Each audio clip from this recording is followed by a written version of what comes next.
Bienvenidos amigos a Radio Uruguay 1050 AM, bienvenidos a la máquina de pensar. ¿Cómo están? Estamos por suerte mejor que ayer. El tsunami, la ola de calor se fue aparentemente y bueno, estamos más, podemos respirar mejor aquí en la ciudad vieja para todo el Uruguay. Quiero decirles que tenemos a Jorge Pozzi ahí en control de emisiones y al flaco Germán en la puesta a punto, y ya mismo arranco el programa dándole la bienvenida a Alejandro Rodríguez Lluere. ¿Cómo andás? Hola, ¿qué tal? Muy bien. Alejandro Rodríguez, la idea de invitarte era porque el año pasado ganaste los fondos concursables en relato gráfico, que ustedes saben, parte del premio, la mejor parte del premio, yo creo que es la edición de la historieta, en este caso, La Isla Elefante. Ahí está, en la edición 2010 hubo 8 premiados, el mío fue uno de ellos, o sea, yo quedé en el lugar 1, pero no quiere decir nada, espero en cuanto a la calidad. De hecho ha habido después, no los 8, pero digamos que 6 o 7 que ya han publicado, y hay libros mucho más lindos que el mío. Pero publicado. decime, ¿y cuánto es el tiraje? ¿Cuántos se editan? Se editan los que uno quiere, en realidad uno presenta el proyecto. Yo hice un tiraje bastante grande porque parte de mi proyecto también es presentar el libro en el interior, en distintas ciudades, que lo he ejecutado parcialmente eso, y he estado, por ejemplo, en Fray Bentos visitando escuelas, también en Colonia, después en algunas ferias del libro como la de Maldonado y acá en Montevideo, y la idea es llevar el libro también en forma de donación a bibliotecas municipales y liceales, porque bueno, es una historia que es para todo público, es una aventura de la vida real. Es una aventura de la vida real, pero es, por lo menos para mí, la desconocida hasta ayer que la leí. Se trata de los pioneros uruguayos de la Antártida, y es una expedición que es sorprendente, porque yo por lo menos sabía que los uruguayos habíamos estado vinculados a la conquista del Polo Sur, y a gente como Shackleton, que estuvo con Scott, digamos, el explorador inglés. Así es. Cuando en Uruguay se habla de la Antártida se piensa que empezó todo en el 82, cuando se hizo la base Artigas. Sin embargo, en 1916, hace 95, 96 años, un barco uruguayo llegó hasta el borde donde podía navegar, el hielo, con la intención de rescatar a un grupo de marinos ingleses que habían perdido su propio barco un año antes. O sea, hacía un año que estaban allí refugiados en la Isla Elefante, y eran integrantes de la expedición de Shackleton, que es, como estábamos conversando recién, uno de los 3 grandes de la exploración antártica. Scott y Amundsen, que descubrieron el Polo Sur, y Shackleton es el tercero, ya que no tuvo ningún descubrimiento geográfico relevante, pero la historia le ha dado un lugar muy especial, porque su hazaña fue la supervivencia durante 2 años en la Antártida después de haber perdido el barco, y el intento de estos uruguayos me parece increíble, pero bueno, no tuvieron éxito, pero llegaron muy cerca de rescatar a los marinos ingleses, que bueno, unos meses más tarde fueron finalmente rescatados por un barco chileno cuando los hielos empezaron a abrir.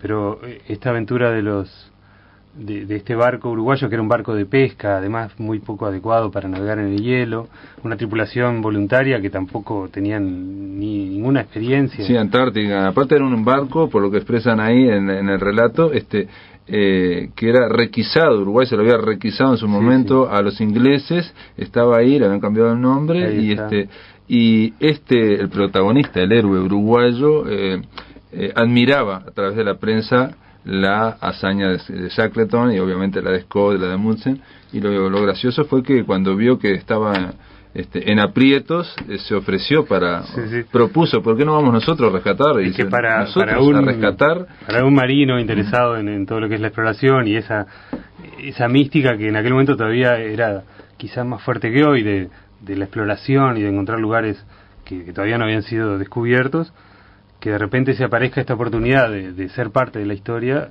para esta gente fue muy fuerte. Y en aquel momento la despedida al barco uruguayo fue como cuando, no sé, Uruguay salía campeón del mundo. Fue una multitud en la escollera, en el presidente, los ministros, todos yendo a despedir este barco. Un poco también tiene que ver, supongo yo, por acá vino Gerardo Caetano hablando de el Uruguay, del republicanismo, del Uruguay de la República, de principios del siglo XX, era aquel Uruguay donde parecía que todo era posible y donde cualquier meta podía ser ambicionada. O sea, bastaba que alguien propusiera, bueno, ¿por qué no vamos a rescatar a los ingleses que están encallados ahí, ¿no?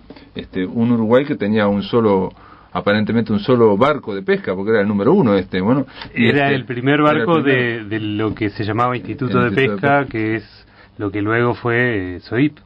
Y sin embargo, ahí hay un presidente que por otras razones, por lo menos deja entrever relato, pero más allá de eso, dice, bueno, vamos a intentarlo. O sea, es esa, un poco en esa mentalidad uruguaya quizás de principio del siglo XX se explica, ¿no? Sí, evidentemente en aquel momento los uruguayos no sentían que no había tareas que estuvieran por encima de sus capacidades, aunque esta evidentemente sí estaba por todos lados. No, pero un detalle pero que no se arredraban y no es que fueran inconscientes. O sea, prepararon el barco, lo reforzaron, le soldaron más placas para defenderse de los icebergs, llevaban un cañón con la idea de romper los témpanos a cañonazos, usaban las cámaras frigoríficas del barco al revés, o sea, dormían adentro para que el frío no entrara, y llevaron mucho combustible, llevaron hasta escopetas, fusiles, por las dudas, para cazar. De hecho, después estuvieron solamente un par de semanas en navegación porque el motor no resistió y no pudieron atravesar los hielos. Pero fue bastante preparado, en una semana se preparó un barco bien, lo mejor que se podía hacer en ese momento. O sea, no era un país que pensara que las cosas estaban fuera de su alcance, las hacían. No, aparte, digo, más allá de la épica, que obviamente de ir a ayudar a estos ingleses, lo decíamos fuera de micrófono, yo estuve leyendo por casualidad hace unos días 2 artículos sobre la llegada al Polo Sur, que se cumplían en diciembre de 1911, obviamente sí, el año pasado se cumplían 100 años, sí. Entonces en el diario El País de Madrid estuve leyendo un par de artículos y entre otras cosas se decían que esa fue la última meta para la humanidad, o sea, la humanidad se planteaba los grandes aventureros llegar al Polo Sur. Y aquí la última meta por lo menos dentro del planeta. Claro. Y donde aparte se ponía en juego la condición humana, digamos, ¿no? Donde es simplemente un choque contra la naturaleza en su estado más agresivo. Y aquí hay unos uruguayos que quisieron ir hasta ese límite. Sí, el teniente Lee Chiribetti, que fue el comandante de este barco, dejó en sus memorias una frase que era: imponer a la dura impenetrabilidad de los hielos la tenacidad perseverante de nuestra sangre. Ese era como el lema de este viaje. Con un poco de romanticismo de la época también, claro, ¿no? Y yo tengo la idea de que cuando dice de nuestra sangre se está refiriendo no solo a la sangre uruguaya, sino a la sangre vasca de los Ely Chiribetti, que eran del País Vasco francés. Él era hijo de franceses, criado en San Carlos, en el departamento de Maldonado. Y nació en Maldonado, ¿no? Sí, por eso nació en San Carlos. Fue de la primera promoción de la Escuela Naval Uruguaya. Y bueno, era a mí cuando me encontré con esta historia, que lo mismo que te pasó a vos, yo no la conocía, me llamó la atención más que nada eso de que siendo una historia tan fuerte, de una cosa tan alocada, fuera verdad y no se conociera. Y supongo que será porque no terminó en éxito. Si hubiera terminado en un rescate exitoso, sería el capitán del barco chileno que rescató a estos marinos ingleses, es el piloto Pardo. Tiene nombres en todos lados, en el sur de Chile, si uno mira un mapa hay islas, hay de todo que se llaman piloto Pardo. Es un héroe y es reconocido en Chile, cualquier chileno sabe quién es. Y bueno, el Chiribetti quizá el nombre no lo ayudaba para ser recordado. Es dificilísimo. Hay que decir que el relato gráfico, la historieta de Alejandro Rodríguez Schuele, está jugada a una línea de dibujo muy clara, una línea tipo europea, ¿no? Y tipo Tintín para hacernos acordar. Es lo que me formó. Y aparte está jugada también a un dibujo muy minimalista, digamos, bastante mínimo, que tiene que ver también con el paisaje. El paisaje, obviamente estamos hablando de la Antártida, donde el blanco y el fondo blanco, bueno, aparece en estas viñetas. Y otro detalle que me parece a mí, que yo la estuve leyendo, era que el ritmo de la historieta, el rigor de la historieta es un ritmo documental, ¿no? Y tiene que ver con la épica de esa época, ¿no? Donde los hombres parecen que no tener prácticamente problemas interiores, sino que obedecen todos a la proeza que hay que hacer, lo que hay que hacer, y punto, y nadie se queja, ¿no? Sí, hay un conflicto en la historia que yo narro entre el uruguayo y el propio Shackleton, que está en el mismo barco con ellos. O sea, en realidad cuando van a rescatarlos por el camino, ellos como que levantan a Shackleton, que estaba en las Malvinas.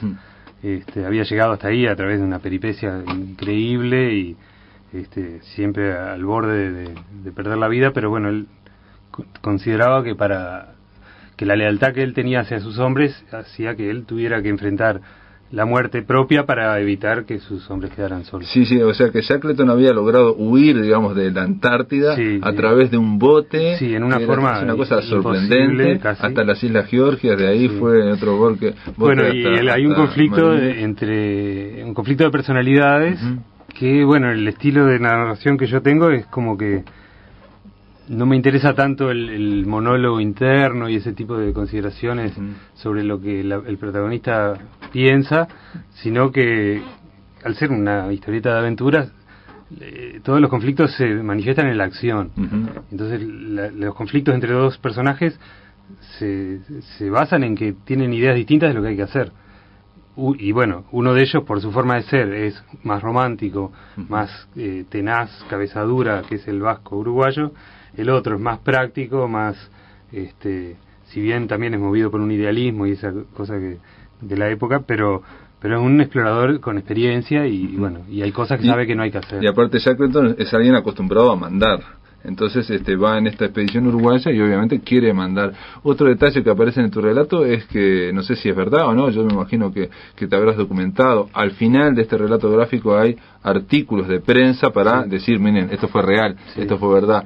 Pero también hay como una cierta reivindicación de la viveza uruguaya o del ingenio uruguayo cuando ellos están encallados y se busca es un vínculo con el mate y no sé qué.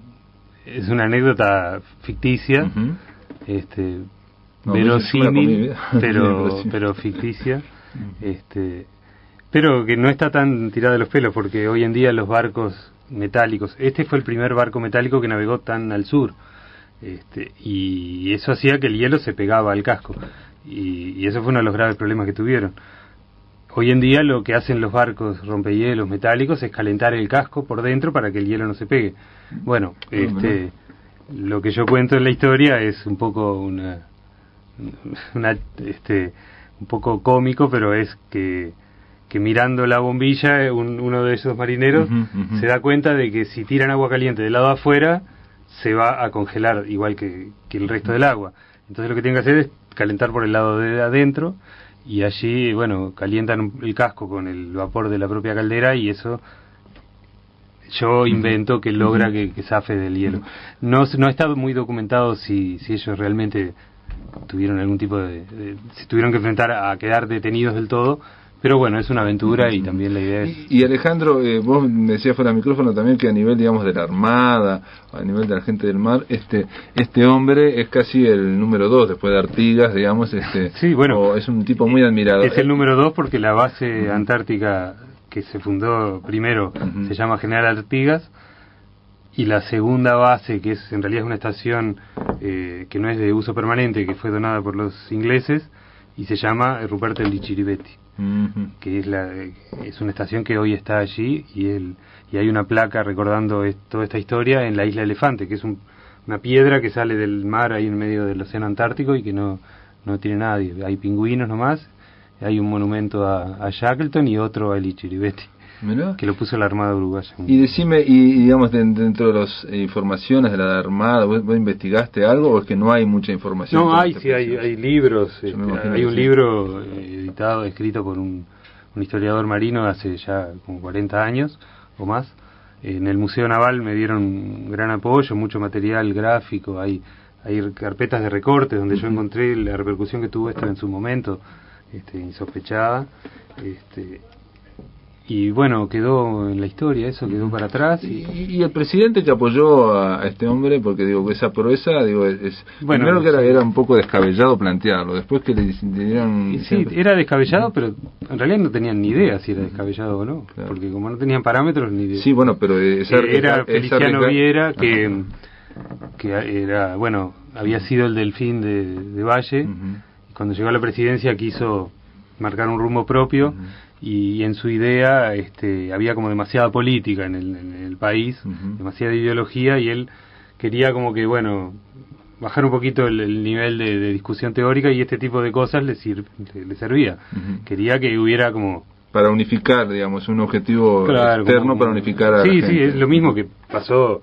es curioso, pues yo dibujé esto al mismo tiempo que estaba teniendo lugar el Mundial de Sudáfrica.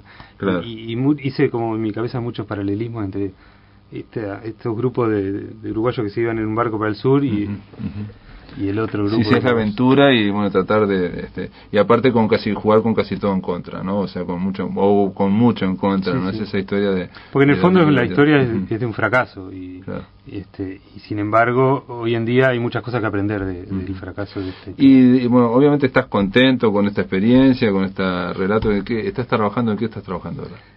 Bueno... no lo vas a decir. Sí, porque es público, estoy dibujando junto un guión de Rodolfo Santulo, que es sobre la Antártida también. O sea, él cuando vio este libro me dijo, tengo este guión para que me lo dibujes, que es una remake de la novela de Lovecraft, Las montañas de la locura. Es el regreso a las montañas de la locura, que es otro viaje a la Antártida, pero en una clave más, más fantástica y digamos que, bueno, me libero un poco de las ataduras del documental para hacer algo más de ficción. Bueno, Santulo también viene de la historieta histórica, también está tratando de navegar por las aguas de la ficción. Sí, son pasos que nos da, también tiene que ver con el proceso de la propia historieta uruguaya, en este momento por lo menos, que comenzó a legitimarse más en base a historias de historia o adaptando nombres importantes de la literatura, y ahora como que está encontrando un espacio para la ficción más autónoma. Bueno, Alejandro Rodríguez Lluele, te doy las gracias por venir acá a La Máquina de Pensar. Obviamente queda en mí por lo menos la idea de hablar más de la historieta histórica como género, pero ahí te vamos a invitar con Santulo cuando vengas. ¿Cómo no? Con mucho gusto. Muy bien, después de la pausa continuamos aquí en La Máquina de Pensar. En el aire de Radio Uruguay, La Máquina de Pensar.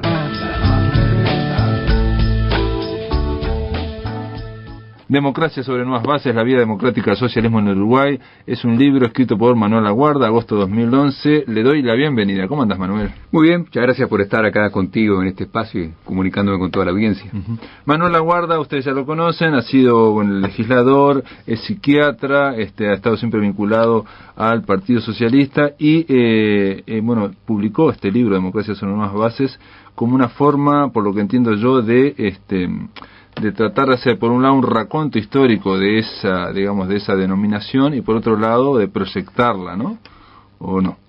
Claro, este libro fue escrito en agosto del año pasado en un contexto muy particular donde se cruzaba por un lado el llamado Tabaré Vázquez a la actualización ideológica del Frente Amplio, el Congreso del Partido Socialista que fue en diciembre del año pasado, hace un mes, un poco más de un mes, los 100 años del Partido Socialista y además el hecho de que el Frente Amplio había transcurrido ya un periodo y medio de gobierno, y entonces la reflexión sobre los caminos futuros, sobre los futuros desarrollos del proyecto progresista en el Uruguay, me parece que pasaba a ocupar algún espacio.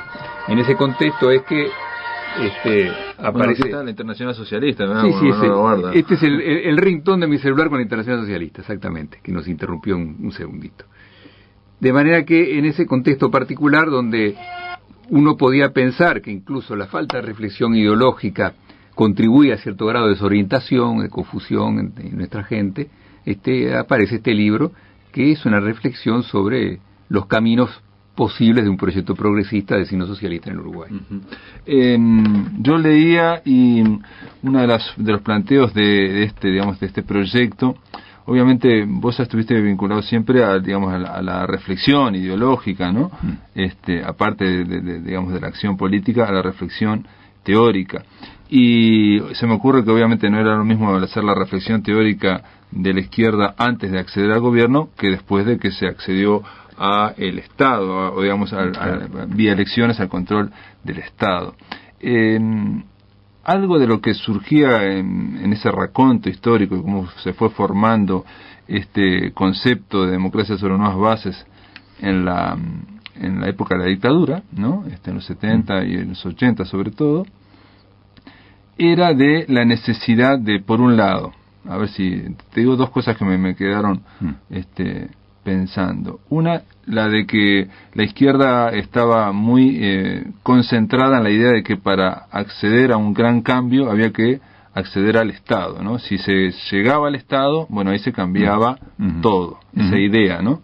Y por otro lado, ahí se decía una y otra vez que no era lo único acceder al Estado, el control del Estado vía elecciones. Y por otro lado, la necesidad de crear una cultura alternativa, solidaria, a nivel de redes sociales, bueno, de construcción de la sociedad civil. Exactamente. Se me ocurrió, leyendo esto, que el Frente Amplio accede al gobierno y la izquierda realmente quería, todo el mundo quería que con el control del Estado iba, por ejemplo, la redistribución, la necesidad de que haya redistribución económica, ¿no? Y una vez que comienza a haber redistribución económica lentamente, está la sorpresa de que la gente está ingresando en una espiral de consumo sin parar, digamos, ¿no? O sea, el consumismo, no es que yo me ponga en plan moralista, pero es algo que es inherente, digamos, a esta sociedad, lleva a que esa espiral no solo no tenga fin, sino que se vaya acelerando. Y ese consumismo en parte explica muchos quiebres que está viendo, por ejemplo, la seguridad ciudadana y muchas cosas que estamos viendo, en parte se explican por ese consumismo y esa presión de la publicidad y el hecho de una sociedad que ofrece mucho, pero a la vez retrae a grandes capas muchas cosas, ¿no? O sea, ofrece la idea de un mundo maravilloso. Sí, todo eso está presente un poco en las reflexiones que hacemos allí. Es larguísima la pregunta. Pero bueno. Pero a ver, vamos a tratar de ordenar la pregunta que tú haces y tus reflexiones, que son muy, muy compartibles, muy interesantes. Democracia sobre nuevas bases no es una adjetivación de la democracia, sino que, como tú dijiste, es una concepción que el Partido Socialista viene elaborando desde los años 70 u 80. Es una concepción que alude al proceso al proceso y el resultado, en el sentido de que tiene que ver con el proceso de construcción en el Estado y en la sociedad civil de los gérmenes del socialismo, como una vía social al socialismo. Parece que de lo que tú decís se podía inferir que durante mucho tiempo la izquierda tradicional tenía una vía estatal al socialismo, que era llegar al control del Estado y del Estado cambiar a la sociedad. Pero se fue forjando simultáneamente a esta otra vía que podríamos llamar vía social al socialismo, que consiste en llegar al control del Estado, por supuesto, por método democrático, pero también ir construyendo en la sociedad civil una cultura alternativa, distinta, una hegemonía cultural, que no quiere decir imponer a la gente ninguna idea a la fuerza, sino que quiere decir ir creando en la sociedad un consenso en torno a un sistema de valores alternativo diferente.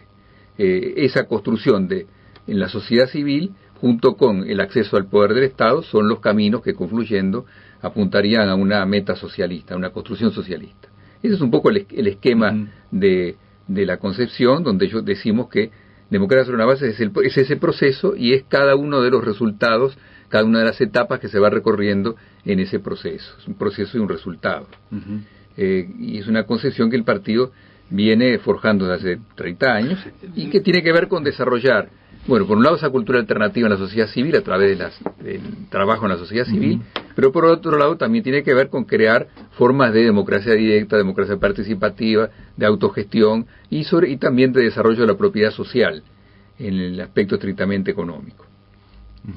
Lo que parece es que esa prédica o esa construcción de nuevos valores, de una cultura solidaria, más humanistas, no parece haber tenido tanto efecto como la otra, la de buscar el control de las, que es la más uruguaya también, ¿no? Del Estado a través de las elecciones, porque nosotros tenemos una política muy estatalizada, ¿no? Muy, y los partidos, incluso el Estado es partidocéntrico, porque ya viene de antes. Viene de la época española.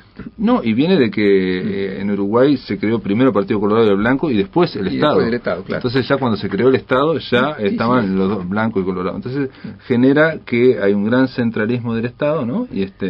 Y me refiero que quizás en la reflexión ahora de la izquierda puede estar que cuando dicen, bueno, va aumentando el consumo y, bueno, la gente se dedica, en fin, a Pero lo que tú decís tiene una parte muy interesante, que es que llegar al gobierno, llegar al Estado, empezar a cambiar las cosas, a hacer reformas modernizadoras y democratizadoras, como se hicieron en estos 7 años, redistribuir en gran parte la riqueza con una política salarial más abarcativa de los sectores populares, una reforma tributaria, una reforma de la salud, ¿verdad? Todo eso que ha contribuido a mejorar la situación de mucha gente con un sentido más igualitario a través de reformas y leyes. Bueno, todo eso no implica necesariamente que cambie la mentalidad de la gente, ¿verdad? El sentido del desarrollo de esa cultura y de esos valores. Son procesos que llevan mucho tiempo. Los procesos de la cultura llevan mucho tiempo, no son mecánicos, no dependen simplemente de lo que se haga a nivel del Estado. Lo que yo trato de explicar en el libro es que una práctica participativa, autogestionaria, de ejercicio de la democracia directa, de la autogestión, del ejercicio del poder en lo micro, contribuye a la formación del ciudadano y también contribuiría al cambio de valores que estamos diciendo. Son todas esferas que en la prédica común, corriente de la izquierda, han sido dejadas de lado, ¿verdad? Donde ha aparecido como lo central llegar al Estado y controlar el Estado, hacer leyes distintas, pero toda esta otra parte que tiene que ver con la autogestión, con las redes sociales, con lo cultural, con la democracia directa, bueno, todo eso está un poco secundarizado, está un poco segundo plano. Por supuesto que ha habido algunas cosas que sí, que van en esa dirección. Bueno, la elección de los gobiernos locales en el 2010, la institución de los cabildos, que es muy interesante si se pone en funcionamiento, el hecho de que en algunas áreas del Estado haya participación de los usuarios y se pueda votar para integrar determinadas partes del Estado, como el BPS o los consejos a nivel de los centros de enseñanza, que sería muy interesante que funcionaran. Bueno, todo eso implicaría gérmenes de esa democracia directa, pero en general la izquierda lo ha dejado de lado todo eso, está un poco como en segundo plano. El tema de la autogestión, por ejemplo, la creación de propiedad social, propiedad comunitaria, cooperativa, bueno, todo eso la izquierda tiene mucha cosa para hacer y lo tiene un poco como relegado. ¿Y no puede ser también que el propio control del Estado, esa idea de primero controlarse del Estado, acceder al Estado vía elecciones, se controla y después se hace el cambio, se trancó, pregunta, ¿no? Cuando se vio que el control del Estado no era tan fácil? Hay observadores que dicen que el Frente Amplio en el gobierno no ha logrado no ha logrado eficiencia en el control del Estado o en que funcione el Estado, en la reforma estatal. Es verdad, sí, eso es verdad, y en este proceso donde confluye la democratización del Estado y la sociedad civil, es un capítulo pendiente, la reforma del Estado, en torno a la cual los gobiernos del Frente Amplio hasta ahora no le han dado con la tecla, ¿verdad? Es cierto, el Estado tiene que ser modernizado, democratizado, tiene que ser más eficiente, más cerca de la gente, más conectado con la sociedad civil. Bueno, eso también sería democracia sobre nuevas bases, esa reforma democratizadora del Estado y la confluencia del Estado con la sociedad civil, no su separación, sino su articulación, que la sociedad civil penetre al Estado, y que los usuarios y los ciudadanos estén presentes en el Estado, controlando el Estado, y no el Estado como un aparato por encima de la sociedad. Que por otra parte, esa es la vieja prédica de los marxistas, desde Carlos Marx respecto al Estado. Era la penetración de la sociedad por el Estado y la cercanía y articulación del Estado y de la sociedad. Y cuando hablas de hegemonía, ¿a qué te referís en cuanto a hegemonía en la gente? Digamos? Hegemonía es un concepto que viene de Antonio Gramsci, aquel marxista, pensador, filósofo italiano del principio del siglo pasado. Hegemonía quiere decir desarrollar en la sociedad un consenso en torno a un nuevo sistema de valores.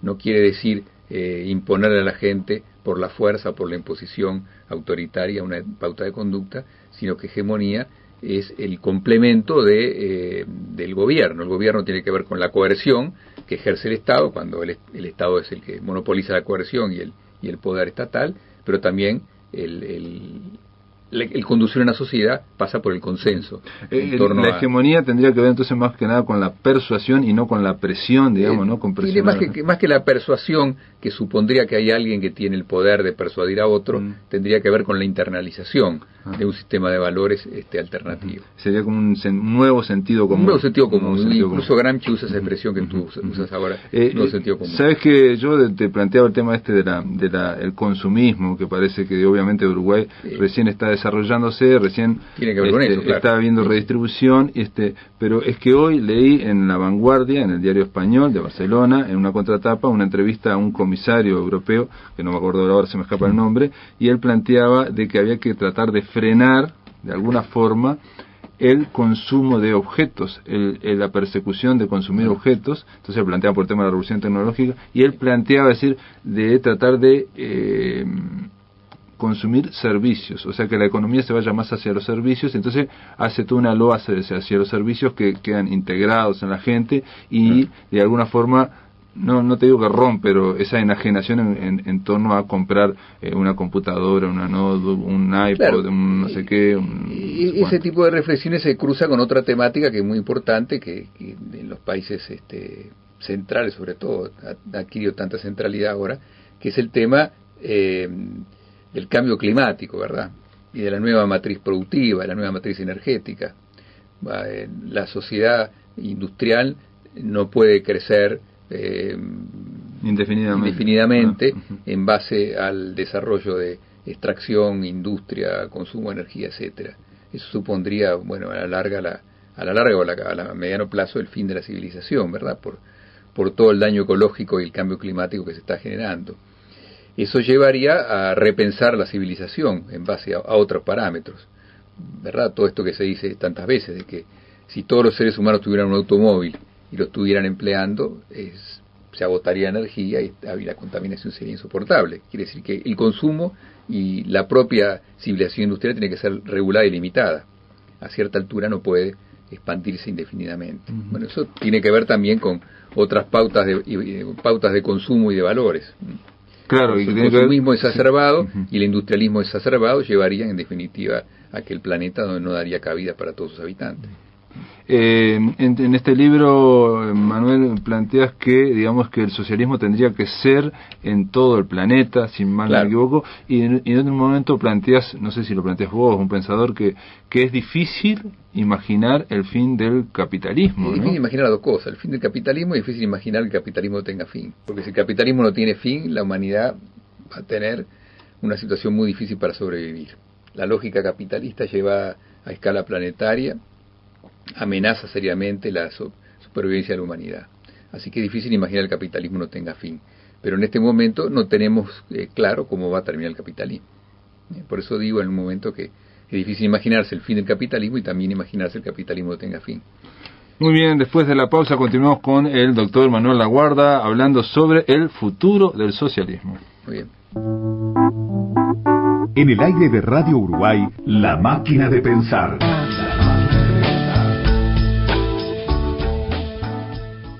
Continuamos aquí en La Máquina de Pensar, estamos con el doctor Manuel Laguarda conversando sobre democracia sobre nuevas bases, la vía democrática al socialismo en el Uruguay. Es un libro que salió en agosto del 2011, el año pasado, y bueno, ahí en un momento se plantea el futuro del socialismo, es decir, por ejemplo, se plantea, no hay modelos acabados de socialismo porque nunca hubo socialismo sobre la tierra. Y nunca hubo. Hubieron intentos de construcción, hubieron formaciones que intentaron la transición del capitalismo al socialismo, pero al mismo no se llegó. Esos modelos quedaron trabados como fruto de sus contradicciones, entre las cuales la principal tenía que ver justamente con el tema de la democracia. Al no haber democracia y al haber dominio autoritario de la burocracia sobre la población, bueno, las fuerzas productivas se ahogaban, se frenaban, y también las sociedades perdían la capacidad de innovar, de crecer, de experimentar, de desarrollarse. O sea, la falta de democracia llevaba al autoritarismo y llevaba al estancamiento de esas sociedades, las cuales no pudieron enfrentar la tercera revolución industrial, la revolución científico-tecnológica, en definitiva. Pero estás hablando, digamos, del realismo socialista. Del socialismo real, en la Unión Soviética, ¿verdad? Pero porque en China también hay digamos, China, la experiencia en China, por lo que da, es ante esa revolución tecnológica que no pudo el sistema soviético adaptarse, en China aparentemente sí. En China lo que hay es una formación social muy peculiar, inédita, ¿verdad?, novedosa, que no responde claramente a los moldes del pasado, pero donde hay un fuerte componente de naturaleza capitalista, ¿verdad? China es el paradigma del capitalismo, es el lugar donde se extrae la mayor cuota de plusvalía a los trabajadores del planeta, donde hay un capitalismo de Estado, donde hay un capitalismo fuerte de una burguesía china, donde hay una alianza con las transnacionales y donde hay un Estado autoritario que permite explotar a los trabajadores sin democracia y sin sindicatos, lo cual es el paraíso de los capitalistas, ¿verdad? Sacan la plusvalía que quieren sin ningún tipo de oposición. De manera que China está muy lejos de cualquier socialismo. La apelación al socialismo o al comunismo no pasa de ser una simple referencia discursiva. Vos decís que hablas de fetichismo en el caso de China. Una suerte de pensar que China es comunista o socialista sería una suerte de fetichismo del significante, la palabra, que no responde a un contenido. Y otra cosa que me llamó la atención es que decís que los chinos han hecho alianzas en África con regímenes absolutistas y que aparte han hecho extracciones de materia prima. En general los chinos de tierra arrasada, que no han dejado nada.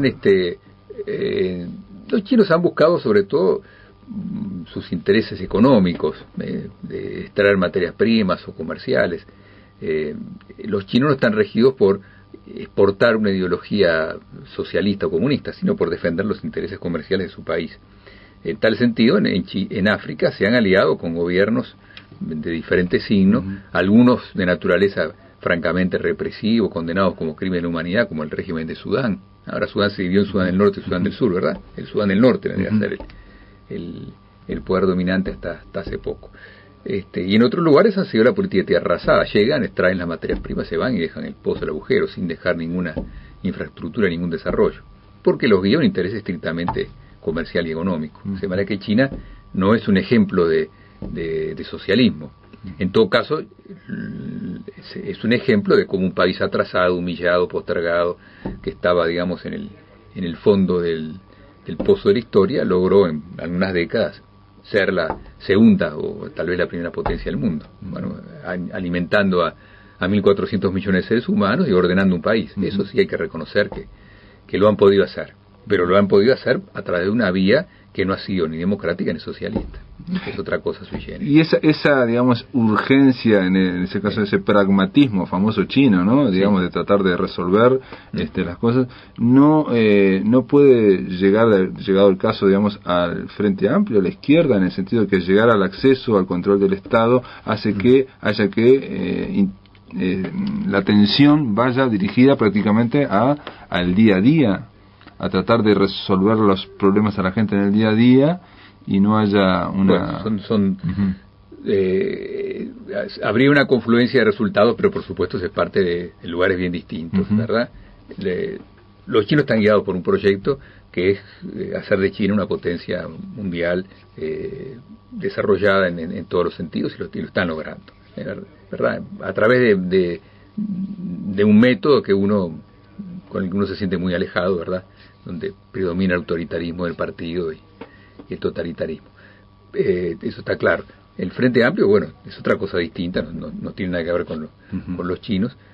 Es cierto que nos ha ido ganando el pragmatismo, el día a día, la necesidad de enfrentar problemas de gobierno o de la política cotidiana. Acuciantes. En estos años hemos enfrentado, desde la dictadura, la crisis del 2002, las sucesivas elecciones, hemos crecido por aluviones, hemos llegado al control del Estado, tenemos un conocimiento mucho mayor de la gente y de sus necesidades reales, hemos crecido muchísimo, ¿verdad? De una izquierda teórica que sabía elaborar teorías pero que estaba lejos de la gente. Bueno, ahora tenemos una enorme experiencia en todo sentido y estamos con los pies en la tierra. Todo eso son inmensos logros.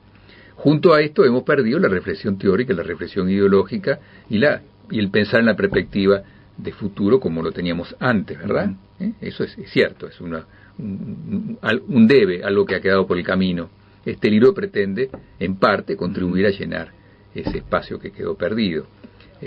Lo que sucede es que si esa reflexión sobre el proyecto a largo plazo, lo que implica volver a pensar en el socialismo, se deja de lado, tiene efectos negativos, porque implica la pérdida de objetivos, la desorientación, el desánimo, la pérdida de valores, la pérdida de referentes, y entonces sí pueden aparecer todas estas cuestiones que decíamos antes del pragmatismo, el consumismo, ¿verdad? Si no hay un proyecto ideológico a largo plazo, los sentidos de la vida humana se pierden. Tiene que haber una dimensión ideológica, y eso implica volver a pensar en el socialismo, y el libro quiere un poco contribuir en esa dirección. A veces pareciera, cuando se habla también de la crisis de la participación, de la militancia, de que hay un sociólogo amigo un día me dijo, es mucho más fácil participar y militar cuando tenés algo en contra, cuando tenés una idea o alguien en contra que está personificado, a cuando está diluido o cuando directamente no hay más en contra porque accediste al control del Estado y supuestamente no hay nada más en contra. Sí, bueno, es cierto que en política siempre juega la oposición amigo-adversario, siempre la creación de un campo polarizado siempre está presente, que la participación adquiría un carácter mucho más masivo cuando había una épica en juego, cuando había, digamos, un enemigo muy claro como la dictadura, bueno,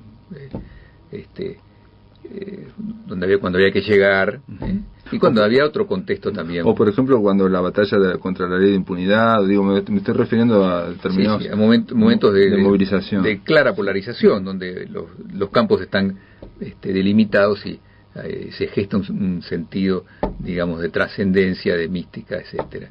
Es verdad todo eso.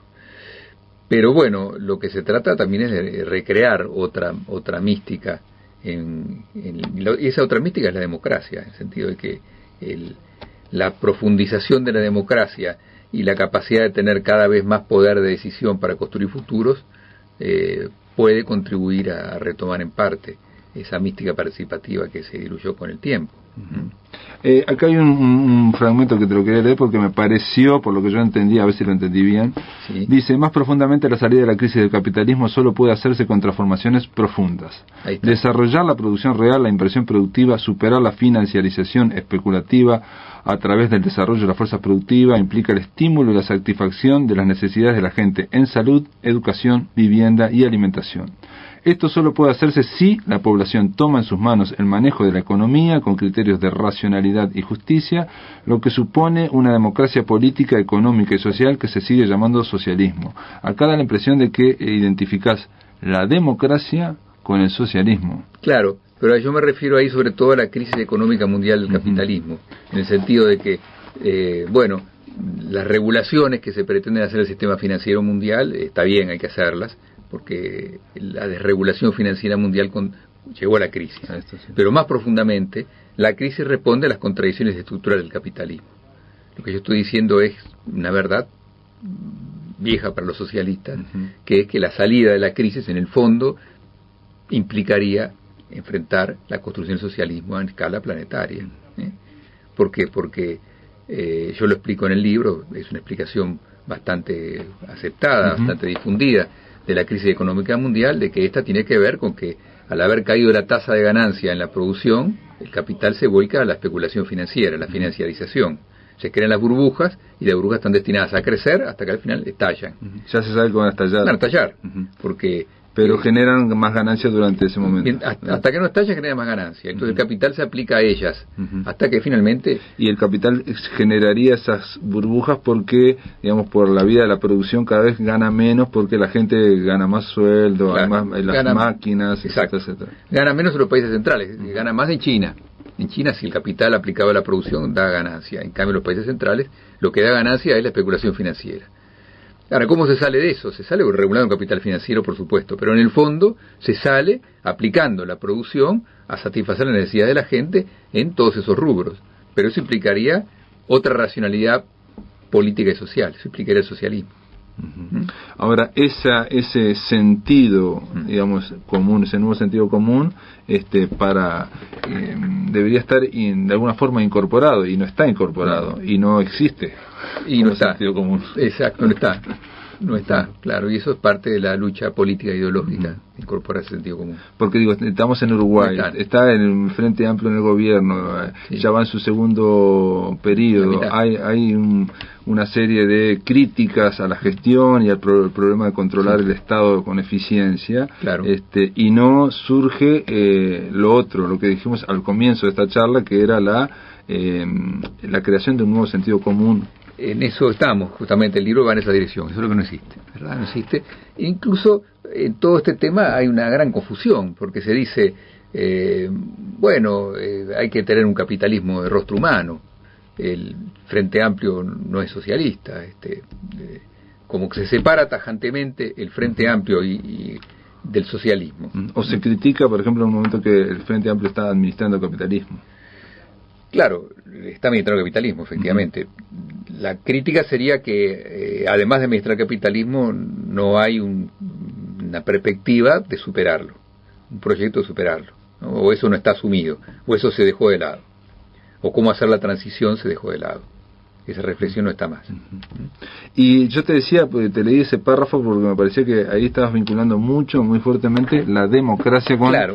Y en general, cuando uno habla, por ejemplo, obviamente vino Gerardo Caetano, pero aquí estamos hablando como historiador, él reivindicaba mucho el republicanismo. Yo también. Que se reivindica aquello, me sorprendió. Exactamente, sí. Pero él decía como que era un impulso más profundo de la sociedad uruguaya, el impulso republicano, y que, digamos, el impulso marxista, por decirlo de alguna forma, es mucho más leve, o menos, más epitelial.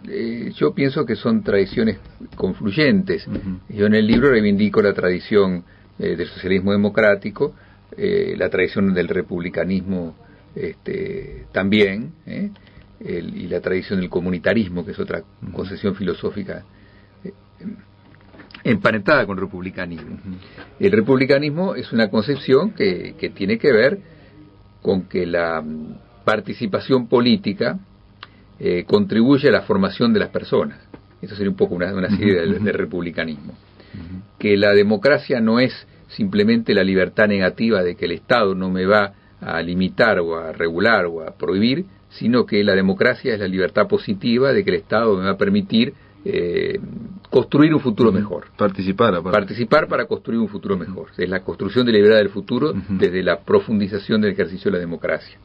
El republicanismo tiene que ver con la exaltación de las virtudes ciudadanas a partir de la participación política. Y reivindicar, digamos, la asamblea o los grupos colectivos y no tanto el individualismo, ¿no? Sí, claro, que no se trata de la libertad negativa que preserva el individualismo, sino la libertad positiva que permite la expansión del individuo construyendo con los demás una sociedad mejor. Claro, Caetano tiene un libro muy interesante, reciente, sobre el vallismo, donde él reivindica la tradición del republicanismo frente al liberalismo. Yo en el libro también ubico, digamos, esta reflexión del lado del republicanismo y no del lado del liberalismo. Para terminar, Manuel, porque se nos fue el tiempo, ¿qué le dirías a la gente, digamos, que por un lado decís en tu libro que el socialismo tiene que ser en todo el planeta, y por otro lado vivimos en Uruguay en una pequeña historia, en un pequeño momento, y en el cual, por ejemplo, se puede o no ver más allá de un año, 2 años, porque una de las cosas que tiene el momento actual es el vértigo sobre el instante y la presentificación. Vivimos atados, encadenados a un presente. Es verdad, se trata de paso a paso construir cada día un futuro mejor. Es esto. No hay claves maravillosas que permitan trazar el futuro, se construye día a día. Los valores y las ideas guían el accionar, pero en definitiva nadie tiene un mapa de ruta que marque el futuro, como antes pensábamos que lo teníamos, no lo tenemos. Entonces construye paso a paso. En todo caso lo que aportamos son ideas y valores. El socialismo sí, como ente ideal es mundial, pero eso no impide que día a día en cada uno de nosotros